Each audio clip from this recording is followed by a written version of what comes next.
জয় হিন্দ। 7 নিউজে আরও একবার আপনাদের সকলকে স্বাগত। এই মুহূর্তে আমি মৃত্তিকা রয়েছি 7 নিউজের পর্দায়। যান্ত্রিক ত্রুটি ছিল, একটা হচ্ছিল সমস্যা, সেই কারণে এর আগে লাইভটা কেটে গেল, তার জন্য আমি ক্ষমা প্রার্থী। আর এই মুহূর্তে 7 নিউজের পর্দায় আবারও লাইভে চলে এসেছি আমি মৃত্তিকা।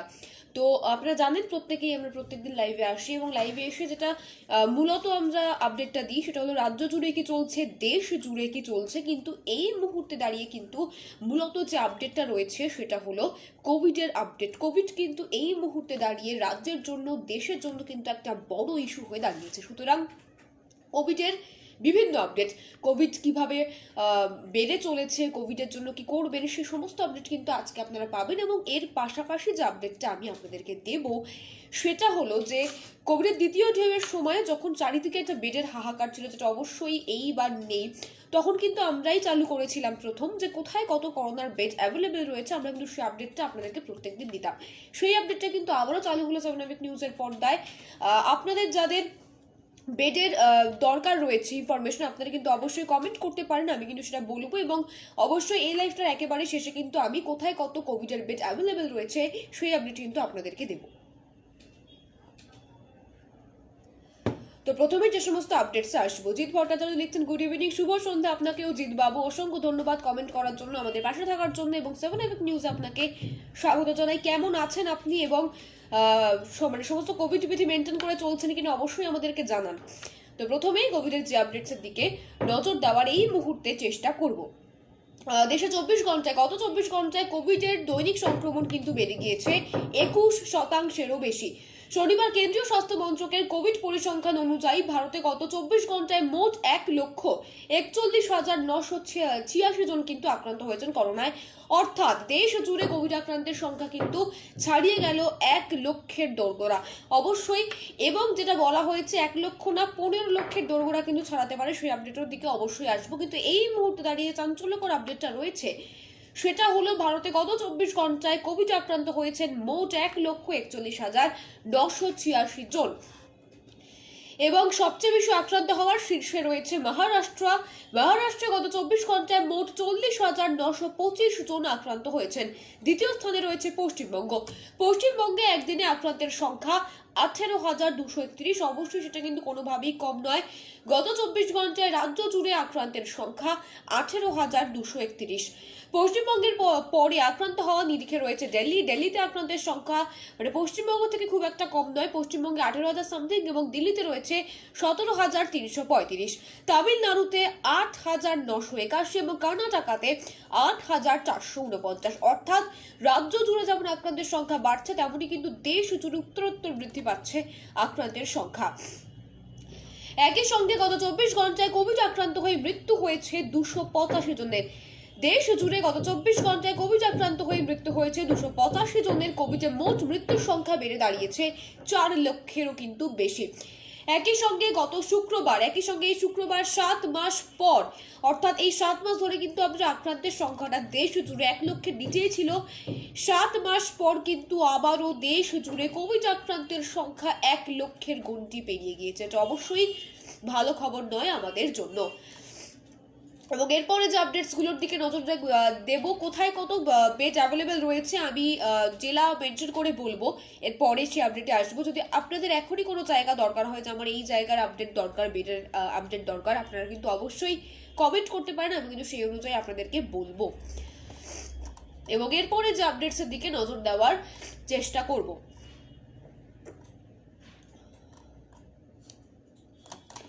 এরপরে যে আপডেটসের দিকে এই মুহূর্তে নজর দেব, জিৎ ভট্টাচার্য লিখছেন ভালো আছি, সব কোভিড প্রোটোকলসই ফলো করছি। অবশ্যই একদমই সমস্ত রকম কোভিড প্রোটোকল মেনটেন করার চেষ্টা করবেন নিজে সুস্থ থাকার জন্য এবং পরিবারের সকলকে সুস্থ এবং সাবধানে রাখার জন্য। তো এরপরে যে আপডেটসের দিকে নজর দেব,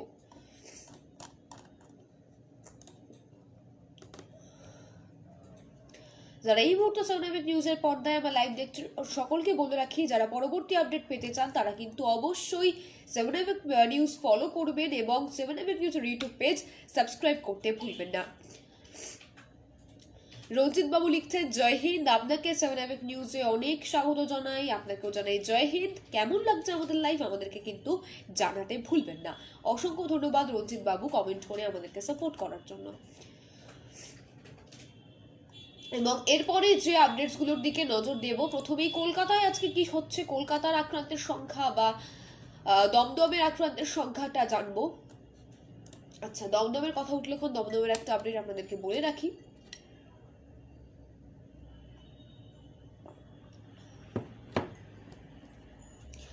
কোভিডের সংক্রমণ রুখতে সপ্তাহে 3 দিন দোকানপাট, বাজার, রেস্তোরাঁ বন্ধ রাখার সিদ্ধান্ত নিয়েছে দক্ষিণ দমদম পুরসভা। যেমনটা আমরা দেখেছিলাম কামারহাটি পুরসভা এবং ব্যারাকপুর শিল্পাঞ্চলেও কিন্তু এটা হয়েছে যে 3 দিন কিন্তু সমস্ত দোকানপাট বন্ধ রাখার, মেনলি বাজার বন্ধ রাখার একটা সিদ্ধান্ত নেওয়া হয়েছে।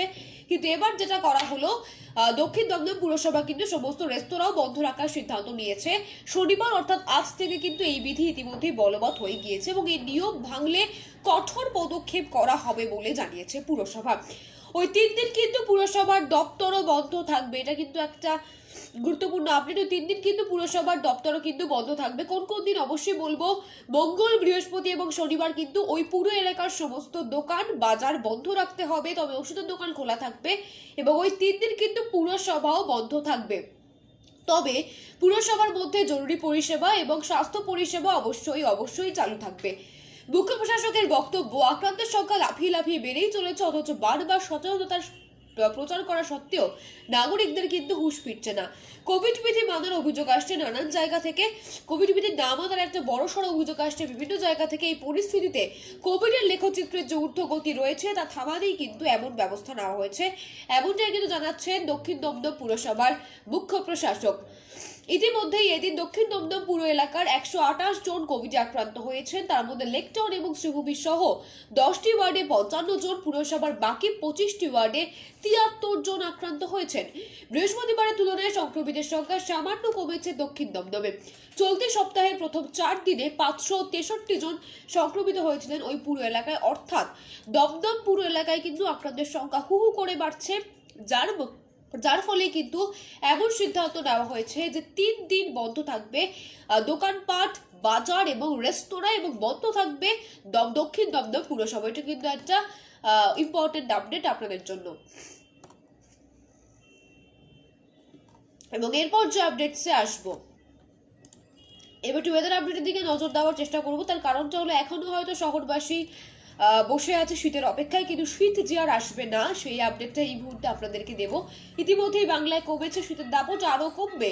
আর আজ অর্থাৎ শনিবার গতকালের তুলনায় কিন্তু 1 ডিগ্রি বাড়লো তাপমাত্রা। ভোরের দিকে কুয়াশার দেখা মিললেও বেলা বাড়ার সঙ্গে সঙ্গে পরিষ্কার হয়ে গিয়েছে আকাশ। শনিবার কলকাতার সর্বনিম্ন তাপমাত্রা ছিল 15.3 ডিগ্রি সেলসিয়াস, যা স্বাভাবিক বলেই মনে করছেন আবহাওয়াবিদরা। একই সঙ্গে সর্বোচ্চ তাপমাত্রা থাকতে পারে 26.3 ডিগ্রি সেলসিয়াস, যা বেড়ে 27 পর্যন্ত হতে পারে। এই আপডেট কিন্তু আমার কাছে এই মুহূর্তে রয়েছে, অর্থাৎ শীতের ব্যাটিং প্রায় শেষ। আমরা বলতেই পারি পশ্চিমী ঝঞ্ঝা কিন্তু ঢুকতে পারে। এই মৌসুমে পশ্চিমী ঝঞ্ঝার দাপটে দক্ষিণবঙ্গে অর্থাৎ আমরা শহরবাসীও বৃষ্টি দেখেছি এবং এদিন আলিপুর আবহাওয়া দপ্তর আবারও জানিয়ে দিয়েছে ফের রাজ্যে হানা দিতে চলেছে পশ্চিমী ঝঞ্ঝা। আর এই ঝঞ্ঝার ধাক্কায় 11 থেকে 14 জানুয়ারি উত্তর এবং দক্ষিণবঙ্গের বিভিন্ন জেলায় হালকা থেকে মাঝারি বৃষ্টিপাতের কিন্তু সম্ভাবনা রয়েছে। আমি আবারও বলছি 11 থেকে 14, আজকে সবেমাত্র 8 তারিখ, 11 থেকে 14 তারিখের মধ্যে কিন্তু উত্তর এবং দক্ষিণবঙ্গের বিভিন্ন জেলায় হালকা থেকে মাঝারি বৃষ্টিপাতের সম্ভাবনা রয়েছে। আর সেই বৃষ্টির পরেই কিন্তু চলতি বছরের যে একটা শীতের ব্যাটিং চলছিল, শীত কিন্তু উইকেট ফেলতে পারে এমন আপডেট কিন্তু আমাদের কাছে রয়েছে।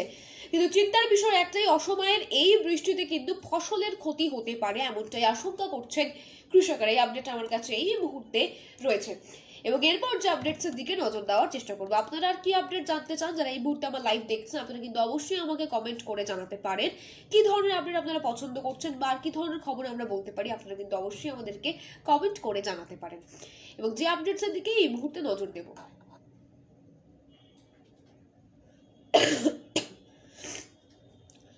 এরপর যে আপডেটসের দিকে এই মুহূর্তে নজর দেওয়ার চেষ্টা আমি করব। দুই মেলা, এবং দুই মেলা ঘিরে কিন্তু একটা পারদ চড়ছে ক্রমশই। প্রথমটা হলো সাগর মেলা এবং দ্বিতীয়টা হলো বই মেলা। এই কোভিডের সময়ে দুই মেলা কি করে হবে তা নিয়ে কিন্তু একটা প্রশ্ন উঠছে।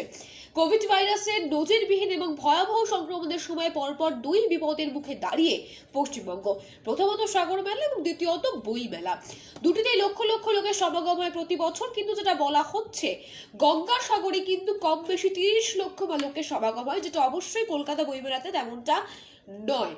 কিন্তু পাশাপাশি প্রশাসনের একাংশের বক্তব্য, ওই হিসেবটা কিন্তু অনেকটা অতিরঞ্জিত হতে পারে বা অনেকটা কমও হতে পারে। এক্স্যাক্ট কত লোক প্রত্যেকদিন আসছেন তার কিন্তু হিসেব প্রশাসনের কাছেও নেই। এবং আদালতের নির্দেশ অনুযায়ী আগামী 10ই জানুয়ারি থেকে দক্ষিণ 24 পরগনার সাগর দ্বীপে কিন্তু সাগর মেলা হচ্ছে। ইতিমধ্যে অনেকেই সেখানে পৌঁছে গিয়েছেন, স্নানও শুরু হয়ে গিয়েছে। আগামী 14ই জানুয়ারি সাগরে মকর সংক্রান্তির পুণ্যস্থান, সেদিনই সাগর দ্বীপের সর্বাধিক লোক সমাগমের সম্ভাবনা। ঘটনাচক্রে শনিবার ডায়মন্ড হারবারের সাংসদ অভিষেক বন্দ্যোপাধ্যায় কিন্তু বলেছেন, তার লোকসভা কেন্দ্রে আগামী 2 মাস কোনো রাজনৈতিক সমাবেশ হবে না, কোনো বড় পুজো বা ধর্মীয় সমাবেশও হবে না। এছাড়া অভিষেক বন্দ্যোপাধ্যায় বলেন যে আদালতের নির্দেশ মেনে গঙ্গাসাগর মেলা হবে। আগামী 31শে জানুয়ারি থেকে শুরু হওয়ার কথা রয়েছে আরও এক মেলা, শহরের আরও এক প্রিয় মেলা, বই মেলা। চলবে প্রায় 2 সপ্তাহ। সেই মেলার প্রস্তুতির কাজও কিন্তু ইতিমধ্যে শুরু হয়ে গেছে, প্রস্তুতি চলছে যেটা বলা ভালো। বই মেলায় 14 দিনে, বই মেলার 14 কি 12 দিনে কিন্তু 24 লক্ষের মতো জনসমাগম হয় বলেই অতীতের প্রশাসনিক রিপোর্টে আমরা জানতে পেরেছি। অর্থাৎ প্রত্যেক দিন 2 লক্ষ মানুষ কিন্তু আসেন বই মেলা উপভোগ করতে। এবং কোভিড সংক্রমণ যেই জায়গায় পৌঁছেছে তাতে বইমেলা যদি সত্যি হয়, তাহলে যদি একদিনে যদি 2 লক্ষ মানুষ আসে, তাহলে যে পরিস্থিতি আরো ভয়াবহ হবে তাতে সন্দেহ নেই। কিন্তু আপাতত যেটা মনে করা হচ্ছে যে বইমেলা আসতে তাও হাতে আমাদের কিছুদিন বাকি রয়েছে, আমাদের এই মাসের শেষে বইমেলা।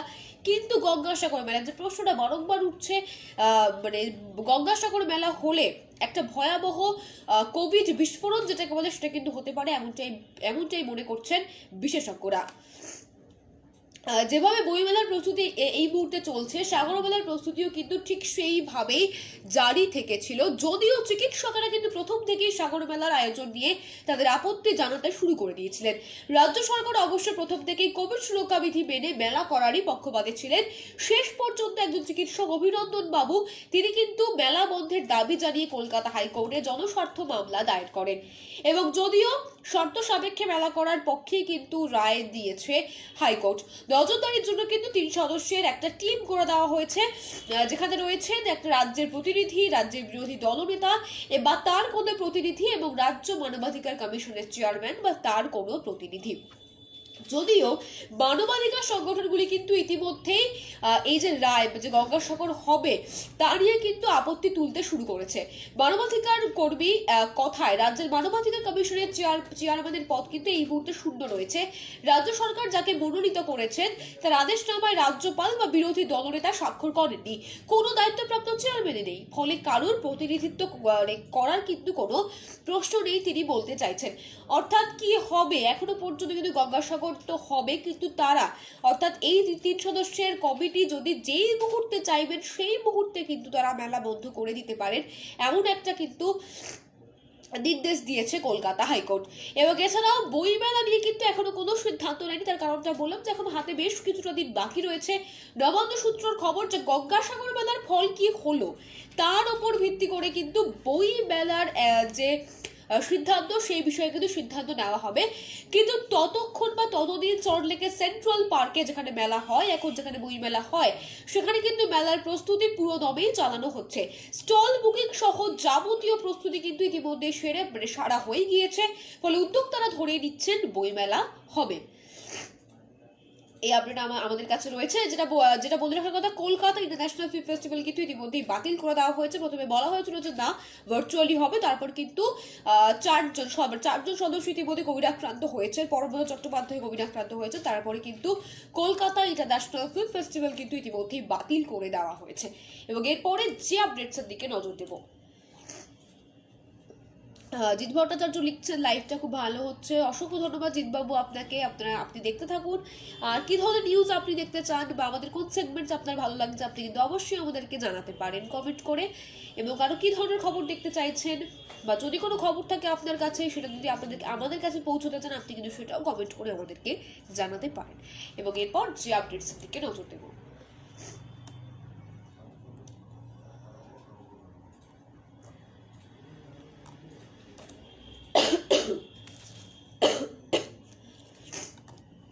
এরপর যে আপডেটসের দিকে নজর দেব, এবার কিন্তু করোনার থাবা রেল দপ্তরে গত এক সপ্তাহে কমপক্ষে 1000-এর বেশি রেল কর্মী কোভিডে আক্রান্ত হয়েছে। এই আপডেট কিন্তু আমাদের কাছে এই মুহূর্তে রয়েছে। তাদের বেশিরভাগই বাড়িতে দীর্ঘতাবাসে রয়েছেন বর্তমানে, এমনটাই জানালো পূর্ব রেল। পূর্ব রেলের মুখ্য জনসংযোগ আধিকারিক একলব্য চক্রবর্তী জানিয়েছেন যে পূর্ব রেলের হাওড়া, মালদা, শিয়ালদহ এবং আসানসোল ডিভিশন মিলিয়ে কমপক্ষে 1000-এরও বেশি কর্মী ইতিমধ্যেই কিন্তু আক্রান্ত হয়ে পড়েছেন। লোকাল এবং দূরপাল্লা ট্রেনের চালক, সহকারী চালক, টিটি ছাড়াও আক্রান্তদের একটা বড় অংশই কিন্তু অফিসার পদমর্যাদার কর্মী। এই আপডেট রয়েছে। এবং এছাড়াও হাওড়া, বাবুরগাছি এবং লিলুয়া কারশেডের বেশ কয়েক কর্মী কিন্তু কোভিডে আক্রান্ত হয়েছেন। পূর্ব রেল জানিয়েছে যে এবার যেহেতু কোভিডে আক্রান্ত হয়ে রোগীরা দ্রুত সেরে উঠছেন তাই রেল পরিষেবায় খুব একটা বেশি কিন্তু প্রভাব পড়েনি। তবে সংক্রমণ যে হারে বাড়ছে তাতে বিপদের আশঙ্কা কিন্তু থেকেই যায়। অন্যদিকে দক্ষিণ পূর্ব রেলের গার্ডেন রিচ হাসপাতালে প্রায় 100 জন কর্মীও কিন্তু আক্রান্ত হয়েছেন কোভিড। এই আপডেট কিন্তু আমাদের কাছে এই মুহূর্তে রয়েছে। এবং এরপর যে আপডেটসের দিকে নজর দেওয়ার চেষ্টা করব।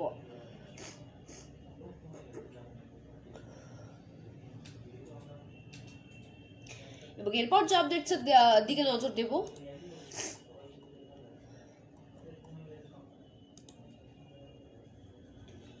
যারা এই মুহূর্তে সোনালী নিউজের পর্দায় লাইভ দেখছেন তাদেরকে বলবো যারা এখনো পর্যন্ত আমাদের ফেসবুক পেজ লাইক করেনি তারা অবশ্যই লাইক করে নিন। এবং যারা এখনো পর্যন্ত আমাদের ইউটিউব পেজ সাবস্ক্রাইব করে তারা অবশ্যই সাবস্ক্রাইব করে বেল আইকন প্রেস করতে ভুলবেন না।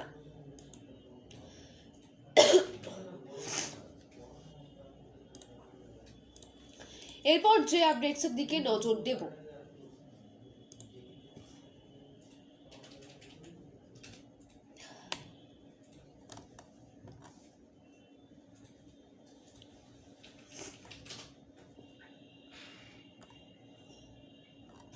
এবং যারা এই মুহূর্তে আমার পানিহাটির ভিউয়ার্স রয়েছেন তাদের জন্য বলে রাখি পানিহাটিরও কিন্তু বিভিন্ন বাজার দোকান ইতিমধ্যেই বন্ধের সিদ্ধান্ত হয়ে গিয়েছে।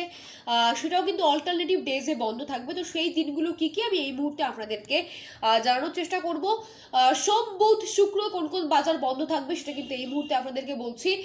সোম, বুধ, শুক্র বন্ধ থাকবে উৎসবপুর বাজার, পার্থপুর বাজার, মহেন্দ্রনগর বাজার, পানশিলা বাজার, প্রিয়নগর বাজার, শুকচর বাজার, পানিহাটির বাজার পাড়া বাজার, মিনি বাজার, বিজয়পুরের বাজার এবং পৌর বাজার। এই আপডেট কিন্তু আমার কাছে এই মুহূর্তে রয়েছে। পানিহাটিতেও কিন্তু অল্টারনেটিভ ডেতে বন্ধ থাকছে বেশ কিছু, মানে সবকটা বাজারই অল্টারনেটিভ ডেতে বন্ধ থাকছে। আমি আবারও বলছি যেই বাজারগুলি সোম, বুধ, শুক্র বন্ধ থাকবে সেগুলো কি কি: উৎসবপুর বাজার, পার্থপুর বাজার, মহেন্দ্রনগর বাজার, পানশিলার বাজার, প্রিয়নগর বাজার, শুকচর বাজার, পানিহাটির বাজার পাড়ার বাজার, মিনি বাজার, বিজয়পুর বাজার এবং পৌর বাজার। এবং মঙ্গল, বৃহস্পতি, শনিবার যে বাজারগুলি বন্ধ থাকবে সেগুলি কি কি সেগুলো এই মুহূর্তে বলছি: ঘোলা বাজার, নাটাগড় বাজার, পঞ্চাননতলা বাজার, সোদপুর বাজার, মোল্লারহাট, দিলগঞ্জ রোড বাজার, বিবি বাগান বাজার, মিলনগড় বাজার এবং পালপাড়া বাজার। এই আপডেট কিন্তু আমাদের কাছে রয়েছে। পানিহাটি পৌরসভা তরফে কিন্তু আমাদের কাছে এই আপডেট দেওয়া হয়েছে। আমি আপনাদেরকে জানালাম সেটা যে কোন কোন বাজার, পানিহাটির কোন কোন বাজার কোন কোন দিন বন্ধ থাকবে। যদি আবারও কেউ মিস করে গিয়ে থাকে, যদি আবারও কারো জানতে হয়, আপনারা কিন্তু অবশ্যই একটা কমেন্ট করে দেবেন বাজারের নামটা বলে, আমি কিন্তু আপনাদেরকে মানে আবারও জানিয়ে দেব। এই আপডেট আমাদের কাছে এই মুহূর্তে রয়েছে। তো এরপর যে আপডেটসের দিকে এই মুহূর্তে নজর দেওয়ার চেষ্টা করব।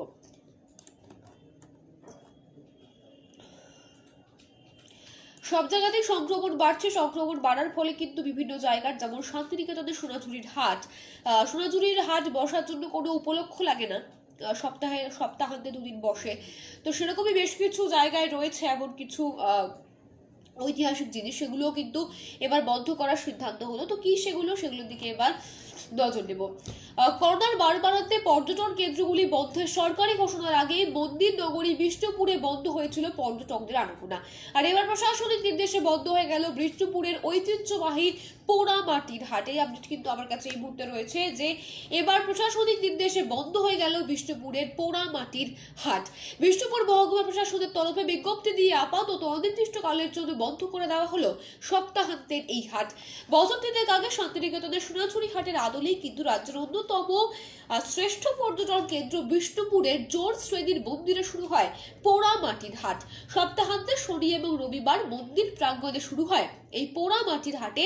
শুধুমাত্র হস্তশিল্পীরা যে বসতেন এমনটা নয়, বাঁকুড়ার বিভিন্ন প্রান্তের লোকশিল্পীরাও কিন্তু এসে তাদের সংস্কৃতি তুলে ধরতেন এই হাটে। এই হাটে বিষ্ণুপুর শহরের মানুষের পাশাপাশি সপ্তাহান্তে ভিড় জমাতেন দেশ বিদেশের পর্যটকেরাও। ফলে খুব অল্প সময়ের মধ্যে কিন্তু শান্তিনিকেতনের সোনাঝুরির মতো এটা জনপ্রিয়তা পেয়ে যায় বিষ্ণুপুরের পোড়ামাটির হাট। এবং সম্প্রতি কোভিড পরিস্থিতির অবনতির কারণে রাজ্য সরকারের নির্দেশে বন্ধ হয়ে যায় মন্দির নগরী বিষ্ণুপুরের পর্যটন। আর এবার বন্ধের তালিকায় ঢুকে পড়ল পোড়ামাটির হাটও। এবং স্বাভাবিকভাবেই মন খারাপ স্থানীয় বাসিন্দা থেকে শুরু করে হস্তশিল্পীদের। এবার এক স্থানীয় বাসিন্দা জানিয়েছে যে পোড়ামাটি হাট শুধু হাট নয়, বিষ্ণুপুর শহরের মানুষের কাছে আবেগের জায়গা। সেই হাট বন্ধ হয়ে যাওয়ায় কিন্তু মন খারাপ রয়েছে সকলের। শুধু শনিবার রবিবারই যে হাটে আসতো লোকে আসতো তাই নয়, যখন সারা সপ্তাহে সময় পাওয়া যেত তখনই কিন্তু সকলে এসে এই চত্বরে বসতেও মনটা ভালো হতো। সেই সুযোগটা হাতছাড়া হয়ে যাওয়ায় কিন্তু মন খারাপ রয়েছে সকলেরই। কিন্তু কিছুই করার নেই, কোভিড আক্রান্তের সংখ্যা কিন্তু রাজ্য জুড়ে বৃদ্ধি পাচ্ছে হু হু করে। এবং এরপর যে আপডেটসের দিকে নজর দেওয়ার চেষ্টা করব।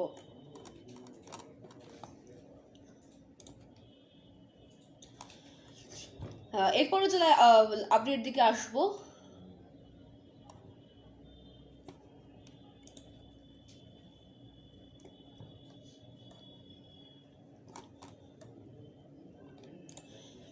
হয়তো অনেকেই জেনে গিয়েছেন ইতিমধ্যে দ্বিতীয়বারের জন্য কিন্তু কোভিড আক্রান্ত হয়েছেন সুজিত বসু। ফের করোনা আক্রান্ত দমকল মন্ত্রী সুজিত বসু। গত কয়েকদিন ধরে সর্দি লেগেছিল, তার পরীক্ষা করা হলে কিন্তু কোভিড রিপোর্ট পজিটিভ এসেছে এবং আপাতত তিনি বাড়িতেই নিভৃতাবাসে রয়েছেন। পরিবারের সকলেরই কিন্তু কোভিড পরীক্ষা করানো হয়েছে। এর আগের বছরেও কিন্তু তিনি কোভিডে আক্রান্ত হয়েছিলেন।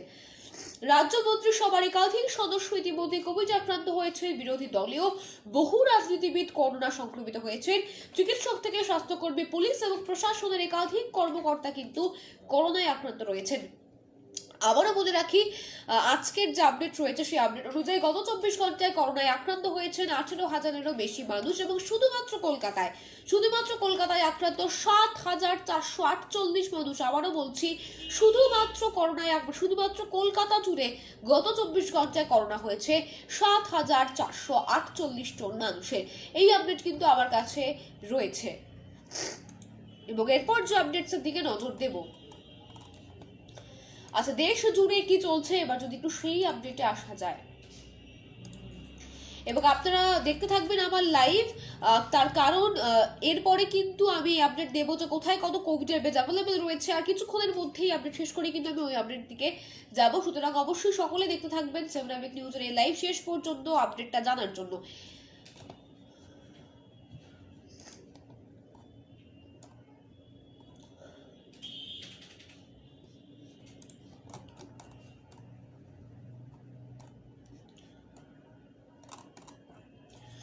তো আচ্ছা ওই আপডেটটাকে দিয়ে দিই, কোথায় কত বেড অ্যাভেলেবেল রয়েছে।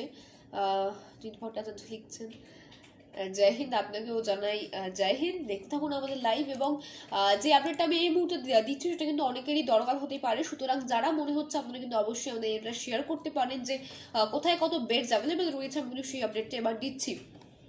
তার প্রথমে অবশ্যই কলকাতাতে আসবো। কলকাতার কি আপডেট হচ্ছে সেই আপডেটের দিকে এই মুহূর্তে নজর দেওয়ার চেষ্টা করব।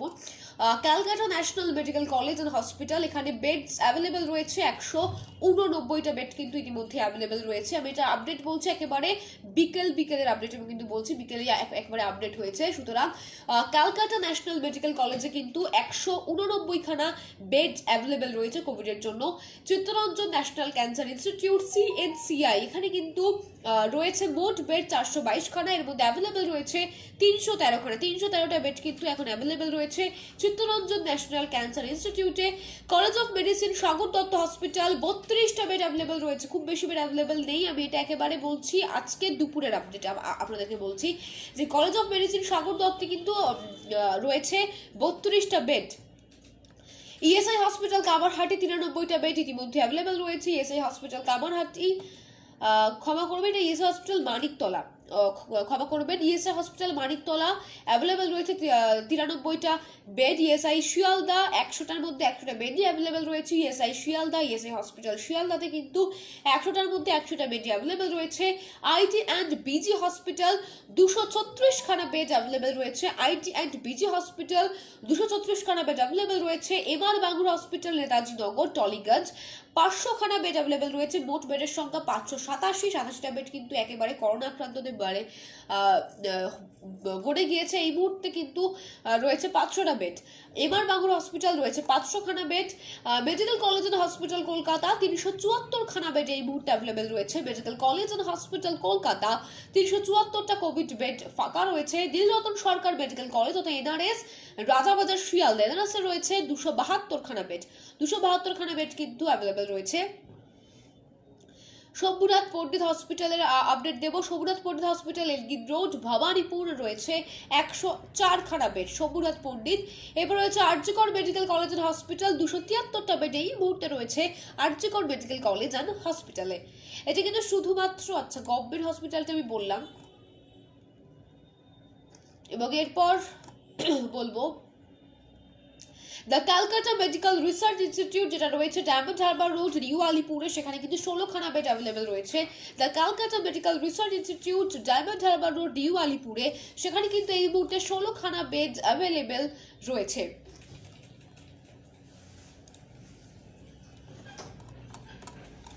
এবং এরপর বেলভিউ ক্লিনিকে 5টা বেড, মাত্র 5টা বেড রয়েছে বেলভিউ ক্লিনিকে। এর আগে আমরি হসপিটাল ছিল কোভিডে, এখন কিন্তু আমরি হসপিটাল কোভিড হসপিটাল নেই, এখনো পর্যন্ত কিন্তু এটাকে কোভিড হাসপাতাল হিসেবে রূপান্তরিত করা হয়নি। সুতরাং যারা জানতেন তারা কিন্তু মানে যারা ভেবেছিলেন যে আমরিতে নিয়ে যাবেন তারা কিন্তু একেবারেই যাবেন না, আমরি কিন্তু এখন আর কোভিড হসপিটাল নেই। বেলভিউ ক্লিনিক রয়েছে, বেলভিউ ক্লিনিকে কিন্তু বেলভিউ ক্লিনিকের যেটা Brahmachari street West Bengal Elgin road সেটার কথা আমি বলছি। 5টা বেড এই মুহূর্তে অ্যাভেলেবেল রয়েছে। চানক হসপিটাল এখন আর কোভিড হসপিটাল নেই, বলে রাখি কলম্বিয়া এশিয়া এখন আর কোভিড হসপিটাল নেই, এখনো পর্যন্ত কিন্তু কোভিড হসপিটাল হিসেবে এটাকে ট্রান্সফার করা হয়নি, ট্রান্সফর্ম করা হয়নি। সুতরাং কলম্বিয়া এশিয়া চানক হসপিটাল চামড়িতে কিন্তু নিয়ে যাওয়ার কথা ভাববেন না। ড্যাফোডিল নার্সিং হোমে 11টার মধ্যে 11টা বেডে এই মুহূর্তে অ্যাভেলেবেল রয়েছে। ড্যাফোডিল নার্সিং হোম এখানে কিন্তু কোভিডের বেডে 11টার মধ্যে 11টাই ফাঁকা রয়েছে। ডিসান হসপিটালের মধ্যে 25টা ফাঁকা রয়েছে। ডিসান হচ্ছে গোলপার্ক সেক্টর 1 কসবা, সেখানে কিন্তু 25টা বেড অ্যাভেলেবেল রয়েছে। যারা আমার লাইভ আজকে নতুন দেখছেন বা যারা জানেন না তাদেরকে অবশ্যই জানিয়ে রাখি যে কোভিডের দ্বিতীয় ঢেউয়ের পর আমাদের কাছে রিকোয়েস্ট এসেছিল, আমরা ভেবেছিলাম যে শারীরিকভাবে মানে কোভিড আক্রান্তের পাশাপাশি পরিবারের পাশে না দাঁড়াতে পারলেও ভার্চুয়ালি কিভাবে দাঁড়ানো যায় আমরা ডিসাইড করেছিলাম যে আমরা বলবো যে কোথায় কত কোভিডের বেড অ্যাভেলেবেল রয়েছে আপনাদের সুবিধার জন্য, এবং যারা ফোন নাম্বার চেয়েছেন আমরা তাদের ফোন নাম্বার দেওয়ারও চেষ্টা করেছি। সুতরাং অনেকভাবেই পাওয়া যায় কিন্তু সঠিক নম্বরটা পাওয়া যায় না, তো সঠিক সময় সঠিক নম্বর বা সঠিক খোঁজ পাওয়া যায় না। আমরা সাউথ নিউজের তরফ থেকে চেষ্টা করেছিলাম সেই সাহায্যের হাতটা বাড়িয়ে দেওয়ার ভার্চুয়ালি, যে আপনারা জানতে পারবেন আমাদের লাইভটা দেখলেই যে এই মুহূর্তে দাঁড়িয়ে কলকাতা বা অন্যান্য জেলার কোথায় কত বেডস অ্যাভেলেবেল রয়েছে, এবং সেই কারণেই এই লাইভটা আমাদের শুরু। এবং আমরা দ্বিতীয় ঢেউ যখন একটু স্তীমিত হয়ে আসে এবং আক্রান্তের সংখ্যাটা কমে যায় তখন কিন্তু আমরা এই লাইভটা মানে এই সেগমেন্টটা আমরা বন্ধ করেছিলাম। কিন্তু এখন যখন আবার রাজ্য জুড়ে আক্রান্তের সংখ্যা অনেকটা প্রায় 18,000 পার করেছে, কলকাতা জুড়ে আক্রান্তের সংখ্যা 7,000 পেরিয়ে গিয়েছে, দেশ জুড়ে আক্রান্তের সংখ্যা 1 লক্ষের গণ্ডি পার করেছে, তখন আমরা আবার ঠিক করলাম সেভেন নিউজের সকলে যে আমরা আবার এই আপডেটটা দেওয়া শুরু করবো। আর সেই কারণে কিন্তু এই মুহূর্তে দাঁড়িয়ে কলকাতায় কোন হাসপাতালে কত বেড ফাঁকা রয়েছে সেই আপডেটটা কিন্তু আমি এই মুহূর্তে আপনাদেরকে দেওয়ার চেষ্টা করছি। এবং যারা নতুন তাদেরকে বললাম অবশ্যই যদি মনে হয় শেয়ার করা উচিত, মানে যদি মনে হয় যে অন্য কাউকে জানানো উচিত যে এই মুহূর্তে কোথায় কত বেড অ্যাভেলেবেল রয়েছে করোনার, আপনারা কিন্তু অবশ্যই শেয়ার করতে পারেন। এবং কেমন লাগছে আমাদের লাইভ আপনারা কিন্তু অবশ্যই আমাদেরকে কমেন্ট করে জানাতে পারেন। অভিজিৎ শাহ আপনাকে অসংখ্য, অভিজিৎ শাহ ইমোজি দিয়েছেন মাস্ক পরা অবশ্যই, শুধুমাত্র ভার্চুয়ালি নয়, অবশ্যই যখন বাড়ি থেকে বাইরে যাবেন অবশ্যই মাস্ক পরে কিন্তু বেরোতে হবে এবং স্যানিটাইজার ইউজ করতে হবে, দূরত্ব মেনটেন করার চেষ্টা করতে হবে। অবশ্যই সঙ্গে থাকুন। অরিজিৎ বাবু, অনেক ধন্যবাদ আপনাকে কমেন্ট করার জন্য। যে আপডেটসে ছিলাম, দিশান হসপিটালে কিন্তু 25টা বেড এই মুহূর্তে অ্যাভেলেবেল রয়েছে। ফর্টিসে মাত্র 3টে বেড এখনো পর্যন্ত দিয়েছে, 3টে বেডের মধ্যে 3টে বেডই কিন্তু অ্যাভেলেবেল রয়েছে। এটা ফর্টিসের আনন্দপুর ইএম বাইপাসেরটা, ইএম বাইপাস আনন্দপুরের যে ফর্টিসটা রয়েছে সেখানে কিন্তু ইতিমধ্যেই 3টে বেড দেওয়া হয়েছে। 3টে বেডের 3টে বেডই কিন্তু অ্যাভেলেবেল রয়েছে। আইএলএস হসপিটাল দমদম, যেটা নাগরিবাজার ফ্লাইওভারের কাছে, সেখানে কিন্তু এই মুহূর্তে 25টা বেড অ্যাভেলেবেল রয়েছে। KPC medical college and hospital Jadavpur university ক্যাম্পাসের পারে, সেখানে কিন্তু 200টার মধ্যে 200টা বেডই এই মুহূর্তে অ্যাভেলেবেল রয়েছে। এবং পিয়ারলেস হসপিটাল কিন্তু আগে কোভিড হসপিটাল ছিল, কিন্তু এই মুহূর্তে কিন্তু কোনো বেড না, এখনো রয়েছে কোভিড হসপিটাল কিন্তু কোনো বেড ফাঁকা নেই। পিয়ারলেস হসপিটালে কিন্তু কোনো রকম বেড এই মুহূর্তে ফাঁকা নেই। এবং এরপরে যে হাসপাতালগুলোর কথা বলার চেষ্টা করব, গত কোভিডের টাইমে যেগুলো ছিল এখন যেগুলো নেই সেগুলো কিন্তু আমি বলে দিচ্ছি আপনাদের সুবিধার জন্য।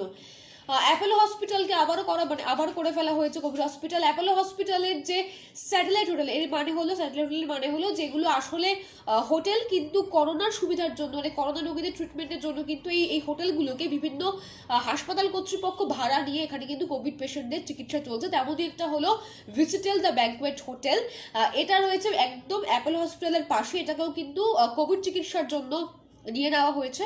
এখানে কিন্তু নতুন করে শুরু করা হয়েছে আবারও কোভিডের চিকিৎসা। তার মধ্যে 75টা বেড করা হয়েছে, 75টার মধ্যে 75টা বেডই কিন্তু এই মুহূর্তে ফাঁকা রয়েছে।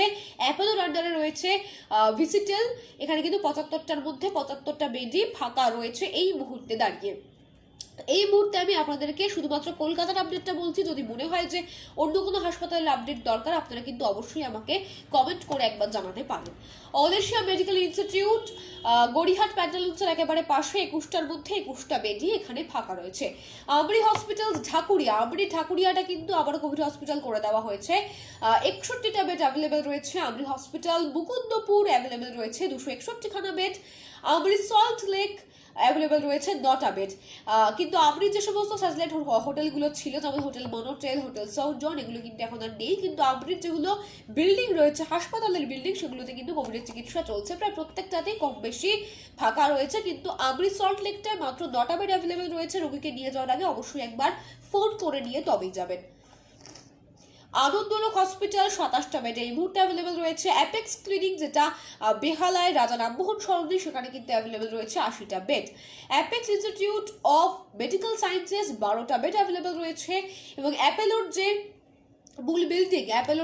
বুল বিল্ডিং কাদাপাড়া কাকুরগাছি, মাত্র 7খানা বেড রয়েছে অ্যাভেলেবেল। অবশ্যই যাওয়ার আগে ফোন করে কনফার্ম করে তারপরেই যাবেন। এবং এরপর আপডেটস বলবো।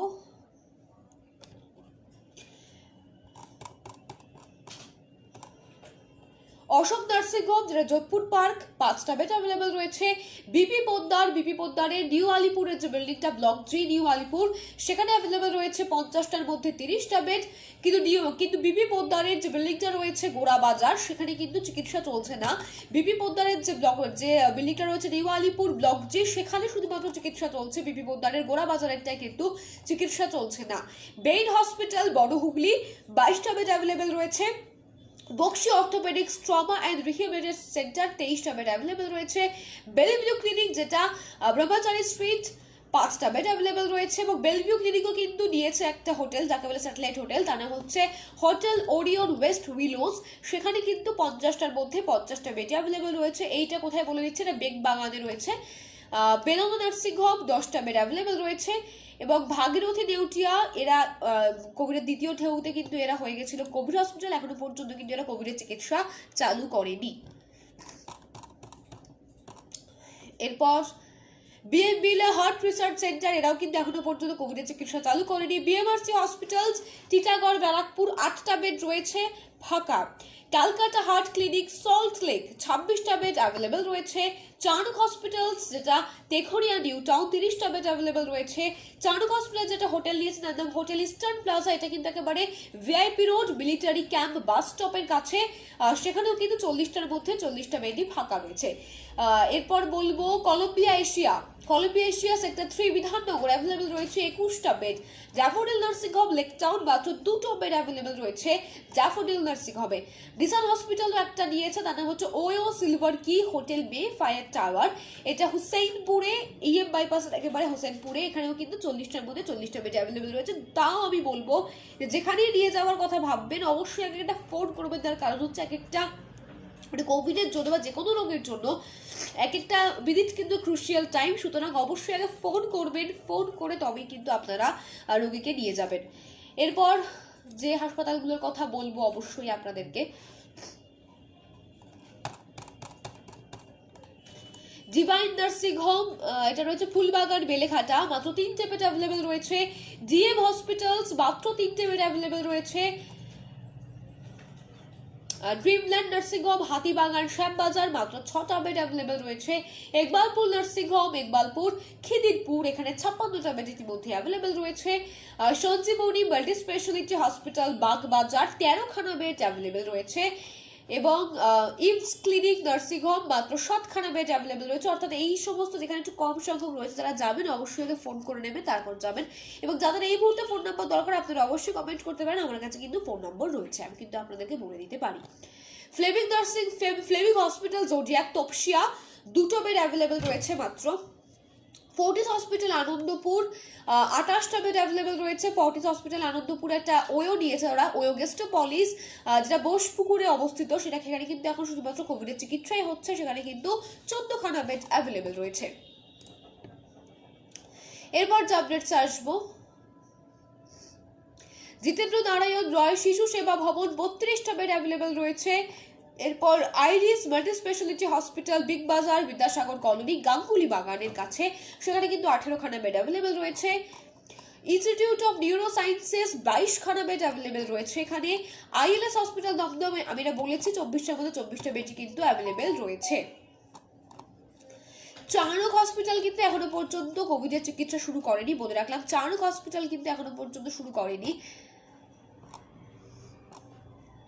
ফর্টিস কিডনি ইনস্টিটিউট, যেটা ডোভার টেরেস গড়িয়াহাটে রয়েছে, সেখানেও কিন্তু 32টা বেড এই মুহূর্তে অ্যাভেলেবেল রয়েছে। এরপর যে আপডেটসের দিকে নজর দেবো, এরপর কি কি হাসপাতাল রয়েছে অবশ্যই দেবো। এবং আপনাদেরও বলবো, যারা নতুন দর্শক তাদেরকে বলবো যে এই আপডেটগুলো দেখুন, কেমন লাগছে আমাদেরকে কমেন্ট করে অবশ্যই জানাবেন। কেপিসি মেডিকেল কলেজ বলেছি। কস্তুরী মেডিকেল সেন্টার 71টা বেড অ্যাভেলেবেল রয়েছে। কস্তুরী মেডিকেল সেন্টার যেটা জোকাতে অবস্থিত, এখানে কিন্তু 71টা বেড অ্যাভেলেবেল রয়েছে। কলকাতা পোর্ট ট্রাস্ট হসপিটাল, এখানেও কিন্তু 27খানা বেড অ্যাভেলেবেল রয়েছে। কোঠারি মেডিকেল সেন্টার 128খানা বেড অ্যাভেলেবেল রয়েছে। বারোয়ারি রিলিফ সোসাইটি, যেটা জোড়াসাঁকো, সেখানেও কিন্তু 60খানা বেড অ্যাভেলেবেল রয়েছে। মেডিকা কোভিড হসপিটাল, যেটা কিশোর ভারতী স্টেডিয়াম থেকে নেওয়া হয়েছে, সেখানেও কিন্তু 90টা বেড অ্যাভেলেবেল রয়েছে।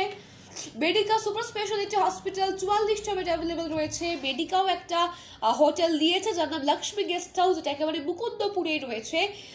ওখানেও কিন্তু 24টার মধ্যে 24টা বেড অ্যাভেলেবেল রয়েছে। অর্থাৎ কোভিড মোকাবিলায় কিন্তু রাজ্য জুড়ে প্রচুর সেফ হোম ইতিমধ্যেই, মানে যারা বেসরকারি উদ্যোগে যে সেফ হোমগুলো ছিল, বেসরকারি হাসপাতাল যে সেফ হোমগুলো নিয়েছিল, সেগুলো কিন্তু ইতিমধ্যেই চালু হয়ে গিয়েছে। এবং এরপর যে আপডেটসগুলোর দিকে নজর দেব, ওহিও হসপিটাল মাত্র 4টে বেড অ্যাভেলেবেল নিউ টাউনে। ওহিও হসপিটাল মাত্র 4খানা বেড অ্যাভেলেবেল রয়েছে। নর্থ সিটি হসপিটাল, যেটা একেবারে উল্টোডাঙ্গা হাটকো স্টপে রয়েছে, সেখানে কিন্তু 77খানা বেড এই মুহূর্তে অ্যাভেলেবেল রয়েছে।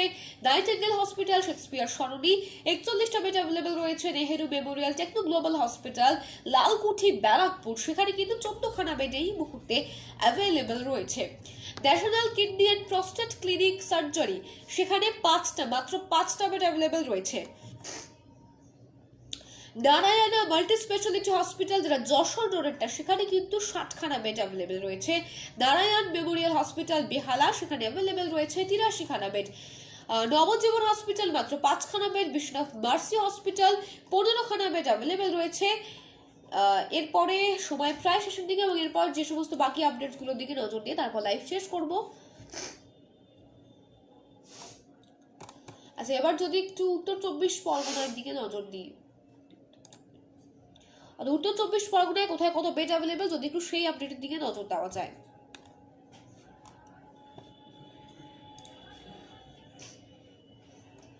অশোকনগর স্টেট জেনারেল হসপিটাল 85খানা বেড এই মুহূর্তে অ্যাভেলেবেল রয়েছে।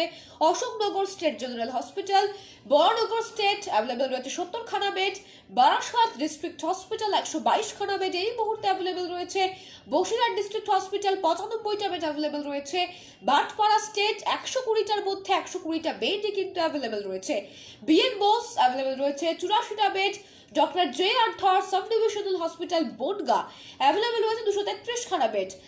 ডক্টর বিএন বোস ব্যারাকপুর 100খানা বেড এই মুহূর্তে অ্যাভেলেবেল রয়েছে। এসআই কামারহাটি এখনো পর্যন্ত কিন্তু এসআই কামারহাটিটাকে কোভিড হসপিটাল হিসেবে রূপান্তরিত করা হয়নি।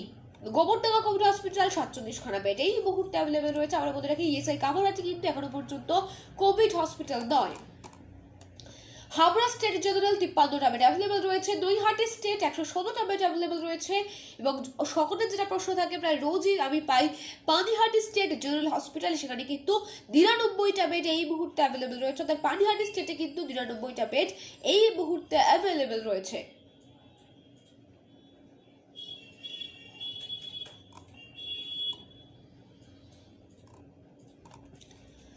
এবং এরপরে অন্যান্য যে আপডেট দিয়ে আমার লাইভ শেষ করবো, এই সেগমেন্টটা এখানে শেষ করলাম। যাদের অন্যান্য জেলার আপডেট দরকার, যে আমি শুধুমাত্র উত্তর 24 পরগনা কলকাতা বললাম, যাদের অন্যান্য জেলার আপডেট দরকার আপনারা কিন্তু অবশ্যই আমাকে কমেন্ট করতে পারেন যে আপনার এই জেলার হসপিটালের আপডেট দরকার, আমি কিন্তু অবশ্যই আপনাদেরকে সেটা বলবো। এবং লাস্ট, আপনারা জানেন প্রত্যেক দিনই আমি বেশ কিছু লাইফস্টাইল বা জীবনধারার আপডেট দিয়ে শেষ করি, তো আজকেও কিন্তু সেই আপডেট দিয়েই শেষ করবো।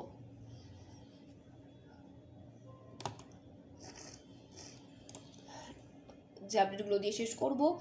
জিতু ভট্টাচার্য লিখছেন আছি, অসংখ্য ধন্যবাদ জিতবাবু প্রথম থেকে শেষ পর্যন্ত আমার লাইভ দেখার জন্য, আমাদের সামনে নিউজের প্রত্যেকের লাইভ দেখার জন্য। তো এরপরে যে আপডেট দেব, শীত কিন্তু জাঁকিয়ে পড়েছিল, কিন্তু এই মুহূর্তে তেমন শীত অনুভূত না হলেও শীতের যে ব্যায়ামগুলো রয়েছে, বিভিন্ন শারীরিক সমস্যা, সেগুলো কিন্তু এখনো রয়ে গিয়েছে। এবং এই সমস্যাগুলোর মধ্যে সব থেকে বড় সমস্যাটা হলো হাঁটু ব্যথা। আমাদের না হলেও যারা একটু বয়স্ক রয়েছেন, যাদের বয়স 40-এর দোরগোড়া পেরিয়েছে, তাদেরও কিন্তু একটা হাঁটু ব্যথার সমস্যা রয়েছে। আর শুধুমাত্র কিন্তু শীতকাল বলে নয়, ষাটোর্ধ্ব ব্যক্তিদের মধ্যে কিন্তু সারা বছরই হাঁটু ব্যথার একটা ব্যাপার কিন্তু দেখা যায়। তবে শীতকাল এলে কিন্তু ব্যথাটা বাড়ে, তবে ঘরোয়া উপায়ে কিন্তু আপনার এই হাঁটু ব্যথা কমে যেতে পারে। তো কি কি করতে হবে? নিয়ম করে শরীর চর্চা, সব ঋতুতে তো বটে, শীতকালে ব্যথা যাতে না বাড়ে তার জন্য নিয়মিত শরীর চর্চার অভ্যেস কিন্তু বজায় রাখতে হবে। এবং নিয়মিত ব্যায়াম এবং হাঁটাহাঁটি করলে ব্যথার উপশম হতে পারে। এবং শরীরের ওজন নিয়ন্ত্রণে রাখতে হবে। হাঁটু ব্যথার অন্যতম কারণ হতে পারে যে শরীরের অতিরিক্ত ওজন। শরীরে অত্যাধিক ওজন কিন্তু হাঁটুর ওপর চাপ ফেলে, তাই হাঁটু ভালো রাখতে এবং ব্যথা নিয়ন্ত্রণ করতে কিন্তু ওজন কমানোটা ভীষণভাবে জরুরি। ঠান্ডা এবং গরম জলের সেকটাও কিন্তু ইম্পর্টেন্ট। কেন? শীতকালে হাঁটু ব্যথা বাড়লে সবচেয়ে কাজ দেয় ঠান্ডা এবং গরম জলের সেক। হাঁটু ফুলে গেলে বা হাঁটু সংক্রান্ত আরো অন্যান্য সমস্যাতেও কিন্তু প্রাথমিকভাবে কাজ দেয় ঠান্ডা এবং গরম সেক। যদি আপনি শীতকালে হাঁটুর ব্যথায় কাবু হয়ে থাকেন, তাহলে কিন্তু অবশ্যই আপনি ট্রাই করতে পারেন ঠান্ডা এবং গরম জলের সেক। যদি ব্যথা অনেকটাই বাড়ে, আপনি কিন্তু ফিজিওথেরাপিও ট্রাই করতে পারেন। যেমন শীতকালে অনেকেরই হাঁটুর ব্যথার সমস্যা মারাত্মকভাবে দেখা যায়, হাঁটাহাঁটিও তারা করতে পারেন না, ফলে এই পরিস্থিতিতে ফিজিওথেরাপি কিন্তু বেশ কাজ দেয়। তবে এই করোনা কালে বাইরে গিয়ে বা কাউকে ডেকে এনে, অর্থাৎ ফিজিওথেরাপিস্টকে ডেকে এনে করাটা কিন্তু বেশ ঝুঁকির হয়ে যেতে পারে, যারা ষাটোর্ধ্ব রয়েছে, যাদের কোমরবিলিটি রয়েছে। তাই হঠাৎ যদি নিজের ব্যথা হয়, তাহলে কিন্তু নিজের হাতের তালুর সাহায্যে কিন্তু মালিশ করে নিতে পারে। এবং ব্যথা বাড়লে হাঁটা চলাটা কম করা, একটু ভারী কাজ কম করাটা কিন্তু উচিত। এবং এপসাম লবণ ব্যবহার করা, এপসাম লবণ কিন্তু প্রদাহ কমানোর একটা গুণ রয়েছে, তাই হাঁটুর ব্যথা উপশম করতে কিন্তু এটা বেশ কার্যকর। আমরা বলছি এপসাম লবণ। স্নানের জলে 1 চিমটি এপসাম লবণ ফেলে দিন এবং সেই জলে কিন্তু স্নান করলে হাঁটুর ব্যথা থেকে অনেকটাই আরাম পাবেন। তবে এটা নিয়মিত রেগুলার বেসিসে করতে হবে। তো যারা শীতে কাবু হয়ে গেছেন হাঁটুর ব্যথা, তারা কিন্তু অবশ্যই এই টিপগুলো ট্রাই করে একবার দেখতে পারেন।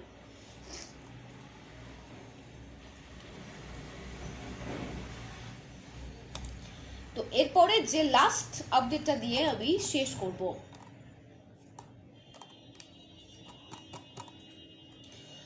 কোভিড যে এই পরিমাণে বেড়ে গিয়েছে, এই পর্যায়ে শহর এবং শহরতলি জুড়ে কিন্তু লাফিয়ে লাফিয়ে বাড়ছে কোভিড সংক্রমণ। এবং অনেক চিকিৎসকদের মতে পার করে আসা দুটি উৎসবে মাস্কবিহীন উন্মাদনায় এই পর্বের কোভিড সংক্রমণকে অনেক বেশি সক্রিয় করে তুলেছে।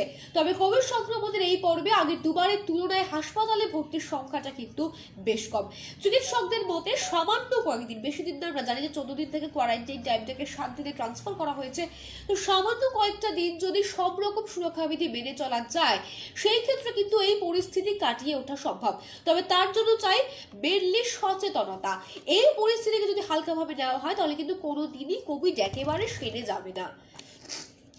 এবং যে ব্যক্তি আগে একবার কোভিড আক্রান্ত হয়েছে সে কিন্তু পুনরায় আক্রান্ত হতে পারে, যেমনটা আমরা দেখেছি দমকল মধ্যে সুজিত বসুর ক্ষেত্রে, অভিনেত্রী ঋতুপর্ণার ক্ষেত্রে। তো আমরা অনেকের ক্ষেত্রে দেখি দ্বিতীয়বার আক্রান্ত হওয়ার সংখ্যাটি কিন্তু অনেকটাই বেশি। বিশ্ব স্বাস্থ্য সংস্থার মতে পূর্ব আক্রান্ত ব্যক্তির শরীরে বাড়তি প্রতিরোধ ক্ষমতা তৈরি হয়, তবে একবার সংক্রমিত হলে যে আর হবেই না এমনটা কিন্তু ভাবাটা সম্পূর্ণভাবে ভুল। এটা কিন্তু একেবারেই ভ্রান্ত ধারণা। এবং অনেকেই মনে করছে যে ওমিক্রনের ক্ষেত্রে একটা খুব মৃদু উপসর্গ রয়েছে, তেমন কিছুই হয়নি, সহজেই আমি এটাকে মোকাবিলা করতে পারবো, এমনটা কিন্তু নয়। বারংবার আমরা বলছি এমনটা কিন্তু নয়। বিশেষজ্ঞরা জানাচ্ছেন যে ওমিক্রনকে কিন্তু হালকাভাবে নেওয়াটা একেবারেই উচিত হচ্ছে না। বিশ্ব স্বাস্থ্য সংস্থার তরফে জানানো হয়েছে ডেল্টা তুলনায় ওমিক্রন কম শক্তিশালী হলেও ওমিক্রন কিন্তু মৃত্যুর ঝুঁকি বাড়াতে পারে। ওমিক্রনের আপনি কোভিড আক্রান্ত হয়ে মৃত্যু আপনার হলো না, কিন্তু ওমিক্রনের যে পরবর্তী আপনার যে শরীরে ক্ষত থেকে যাবে সেগুলো থেকে কিন্তু মৃত্যুর ঝুঁকি বাড়তে পারে। এবার ঠান্ডা লাগাকে কোনোভাবেই হালকাভাবে নেওয়া যাবে না, কারণ প্রত্যেকটা সিজনে 2019-20 সালের আগে আমরা এই সময় একটা ঠান্ডা লাগা হলে নর্মাল ভাইরাল ফিভার বা সেরকম কিছু হয়ে আমরা কাটিয়ে দিতাম, কিন্তু না, তারপর থেকে 2020 সালের পর থেকে ঠান্ডা লাগাটাও একটা বড় ইস্যু হয়ে দাঁড়িয়েছে। মাথা ব্যথা, গলা ব্যথা, কাশি বা হালকার জ্বর হলে শীতকালীন ঠান্ডা লাগা বলে কোনোভাবেই এড়িয়ে গেলে হবে না। এই উপসর্গগুলি 2 থেকে 3 দিন স্থায়ী হলে অতি অবশ্যই আরটিপিসিআর বা অ্যান্টিজেন টেস্ট কিন্তু করিয়ে নিতেই হবে। যদি ফলাফল নেগেটিভ আসে তো খুব ভালো, থাকুন না করে যদি পজিটিভ আপনাদের আসে তাহলে কিন্তু অতি অবশ্যই 7 থেকে 10 দিন দীর্ঘতাবাসে থাকুন। এবং চিকিৎসকেরা বলছেন যে এইবার যে কোভিডটা হচ্ছে সঙ্গে যে ওমিক্রনে কিন্তু অনেক ওষুধ লাগছে বা অক্সিজেন স্যাচুরেশন কমে যাচ্ছে, তেমনটা কিন্তু কোনো ক্ষেত্রেই হচ্ছে না। কিন্তু টেস্টটা একবার করিয়ে নিয়ে দীর্ঘতাবাসে থাকাটা জরুরি, তার কারণটা যাতে আপনার থেকে অন্য কারোর কোভিড সংক্রমণ না ছড়িয়ে পড়ে। এবং যেটা মূল পয়েন্ট, ভিড় এড়িয়ে চলতে হবে। কোভিডের এই পর্বে কিন্তু আক্রান্ত সবারই প্রায় মৃদু উপসর্গ বা কেউ কেউ উপসর্গ নেই বললেই চলে। তো বাড়াবাড়ি রকমের শারীরিক সমস্যা নেই বলে হাসপাতালে ভর্তির সংখ্যাটাও কিন্তু অনেকটাই কম। তাছাড়াও নিজেকে সুস্থ রাখতে এবং নিজের পরিবারের অন্যদের সুস্থ রাখতে কিন্তু ভিড় এড়িয়ে চলতে হবে। আমরা জানি যারা রাস্তাঘাটে কাজ করি বা রাস্তাঘাটে যারা যায়, আমরা জানি যে এই পরিস্থিতিতে বাস ট্রেন কম, এই পরিস্থিতিতে ভিড় এড়িয়ে চলা, দূরত্ববিধি এড়িয়ে চলা কতটা অসম্ভব ব্যাপার, কিন্তু এর মধ্যেও কিন্তু দূরত্ববিধি মেনটেন করে চলতে হবে, ভিড় জায়গা কিন্তু এড়িয়ে চলতে হবে। এবং যেটা মেন পয়েন্ট, যেটা এত কিছু বলার যেটা মেন পয়েন্ট, সেটা হলো মাস্ক ছাড়া বাইরে একেবারেই বেরোবেন না। এতগুলি পর্যায়ে আমরা পেরিয়ে এসেছি, প্রায় 2টো ফেজ আমরা পেরিয়ে এসেছি, গত 2 বছর আমরা পেরিয়ে এসেছি, তারপরেও কিন্তু আমরা দেখতে পাচ্ছি চলতি বছরে হয়তো মাস্ক পরাটা আমাদের একটা অভ্যেসে দাঁড়িয়ে যাওয়া উচিত ছিল, কিন্তু না, মাস্ক পরাটা আমাদের অভ্যেসে দাঁড়ায়নি, বরঞ্চ অ্যাজ ইউজুয়াল মাস্ক ছাড়া আইন ভাঙাটাই আমাদের নিয়মে রয়ে গিয়েছে। কিন্তু এই মুহূর্তে দাঁড়িয়ে 2 বছরের যে আমরা মেমোরিজ গ্যাদার করেছি বা 2 বছরের যে আমরা এক্সপিরিয়েন্স গ্যাদার করেছি, তার থেকে দাঁড়িয়ে যেটা এই মুহূর্তে দাঁড়িয়ে সব থেকে ইম্পর্টেন্ট সেটা হলো মাস্ক পরে চলা। মাস্ক ছাড়া বাড়ি থেকে একেবারেই বেরোবেন না। যদি অনেকেই আমাদের আমরা এরকম তো অনেক সেগমেন্ট করেছি যেখানে আমরা মাস্ক নেই কেন প্রশ্ন তুলেছি, তো সেখানে অনেকেই বলেছেন আমি মাস্ক নিতে ভুলে গেছি। সেটা কিন্তু কোনো কথা নয়। অবশ্যই যে ট্রাউজার্স পরছেন, যে জামা পরছেন, যে হুডি পরছেন, আজকাল সকলেরই পকেটস থাকে, সেই পকেটে মাস্ক একটা ঢুকিয়ে রাখুন এক্সট্রা। যদি বাড়ি থেকে বেরোনোর সময় হাতে মাস্ক নিয়ে মুখে পড়তে ভুলেও যান, যদি রাস্তায় বেরিয়ে মনে পড়ে তাহলে কিন্তু আপনি সেখান থেকে মাস্ক বার করে পড়তে পারেন। বা ব্যাগে, আমরা সবাই এই মুহূর্তে সবাই কাজেই চলেছি, একটা ব্যাগ অবশ্যই ক্যারি করতে হয়, ব্যাগে কিন্তু সবসময় মাস্ক রাখুন, যাতে এই হ্যাঁ অবশ্যই একটা এক্সকিউজ যে আমি মাস্ক পরতে ভুলে গেছি। যদি সত্যি এরকম অনেকের হয়, এটা আমরাও ফেস করেছি যে সত্যি মাস্ক পরতে ভুলে গেছেন কেউ তাহলে তারা ব্যাগ থেকে বার করে চঞ্চল দিয়ে মাস্ক পরে নিতে পারবেন। অর্থাৎ এই মুহূর্তে দাঁড়িয়ে যেটা সবথেকে ইম্পর্টেন্ট, মাস্ক পরা, মাস্ক ছাড়া কিন্তু কেউ বাড়ি থেকে বেরোবেন না। আর যেটা বলার যে কাপড়ের মাস্ক, বিশেষজ্ঞরা বারংবার বলছেন যে কাপড়ের মাস্কে কিন্তু কোনো রকম সুরক্ষা হয় না। কাপড়ের মাস্ক, কারণ ওমিক্রনের যে মলিকিউলটা রয়েছে ওটা এতটাই ছোট্ট, এতটাই ক্ষুদ্রাকৃতি, যেটা কাপড়ের মাস্ক ভেদ করেও কিন্তু ঢুকে পড়তে পারে। সুতরাং শুধুমাত্র কাপড়ের মাস্ক পরলে হবে না, হয় আপনাকে সার্জিক্যাল মাস্ক পরতে হবে, সার্জিক্যাল মাস্কের ওপরে আপনি কাপড়ের মাস্ক পরলেন, কারণ আজকাল অনেকে আউটফিটের সঙ্গে ম্যাচ করে কাপড়ের মাস্ক বানিয়ে নিয়ে পরেন। তো ঠিক আছে, প্রথমে কিন্তু মাস্ক পরতে হবে সার্জিক্যাল মাস্ক, তারপরে পরতে হবে আপনার কাপড়ের মাস্ক। নইলে দুটো সার্জিক্যাল মাস্ক আপনি পরতে পারেন, এবং নইলে সব থেকে বেশি যেটা এই মুহূর্তেরই বিশেষজ্ঞরা বিশ্বাস করছেন সেটা হলো N95। যদি N95 থাকে অবশ্যই আপনি N95 পরবেন, যদি না থাকে দুটো মাস্ক পরলেও কিন্তু দুটো সার্জিক্যাল মাস্ক পরলেও কিন্তু হবে। তবে শুধুমাত্র মুখে একটা কাপড়ের মাস্ক দিয়ে রাস্তায় বেরিয়ে পড়লাম তাহলে কিন্তু কোনোভাবেই হবে না, সেই মাস্ক পরা বা না পরা দুটোই কিন্তু সেম। সুতরাং যে আপডেটগুলো বললাম যে কোভিড থেকে রক্ষা পেতে হলে যেগুলো আমরা এড়িয়ে যাচ্ছি ছোট্টখাটো, যে আমরা অনেকেই ধরে থাকি যে পাড়ার দোকানে যাচ্ছি মাস্ক পরে যাওয়ার দরকার নেই, কিন্তু না, পাড়ার দোকানেও মাস্ক পরে যাওয়া দরকার। বাড়ি থেকে এক পা বেরোলেই কিন্তু আপনাকে মাস্ক পরতে হবে, এটা কিন্তু অবশ্যই মেনটেন করে চলতে হবে। তার কারণটা হলো যেভাবে রাজ্য জুড়ে কোভিড আক্রান্তের সংখ্যা বাড়ছে, হ্যাঁ এটা অবশ্য ঠিক যে মৃত্যু হারটা কম, কিন্তু মৃত্যু হারটা যে কবে বেড়ে যাবে সেটা কিন্তু বলা যায় না। সুতরাং নিজেকে সেফ রাখতে হবে যাতে কোভিড আপনি আক্রান্তই না হন, এই দিকে কিন্তু নজর রাখতে হবে। আজকের লাইভ এখানেই শেষ করছি, সময় একদমই শেষের দিকে। সকলে ভালো থাকবেন। আবারও যেটা বলে শেষ করবো, ডাবল মাস্ক করুন, স্যানিটাইজার ইউজ করুন, এবং যারা বাসে, ট্রেনে, ট্রামে, হোয়াট এভার ভেহিকলে যাতায়াত করছেন, যারা যখন নামবেন সেই ভেহিকল থেকে, তারা কিন্তু অবশ্যই আগে ব্যাগ থেকে বার করে হাত স্যানিটাইজ করবেন, তারপরে চোখে, চুলে বা চশমায় বা মোবাইল ফোনে হাত দেবেন। যদি মোবাইল ফোন হাতে থাকে মোবাইল ফোনের পেছনটা, ব্যাগটা অবশ্যই আপনারা করে নেবেন স্যানিটাইজ, এবং স্যানিটাইজারটা ব্যাগের এমন জায়গায় রাখবেন যাতে সেটা অবশ্যই সহজে বার করা যায়, যাতে ব্যাগটা পুরো খুলে ভেতরের জিনিসও যাতে সেই হাত না দেওয়া হয়। সুতরাং এগুলো একটু মেনে চলুন, নিজেও সুস্থ থাকুন এবং নিজের পরিবার, প্রিয়জন, পারিপার্শ্বিক লোকজনকেও সুস্থ থাকতে সাহায্য করুন, এবং অবশ্যই দেখতে থাকুন 7 আইভিক নিউজ। আমরা আবারও চলে আসবো কালকে 7 আইভিক নিউজের পর্দায়। পরবর্তী আপডেট পেতে হলে কিন্তু অবশ্যই লাইক করুন, সাবস্ক্রাইব করুন 7 আইভিক নিউজ, বেল আইকন প্রেস করতে ভুলবেন না। সকলে ভালো থাকবেন, জয় হিন্দ।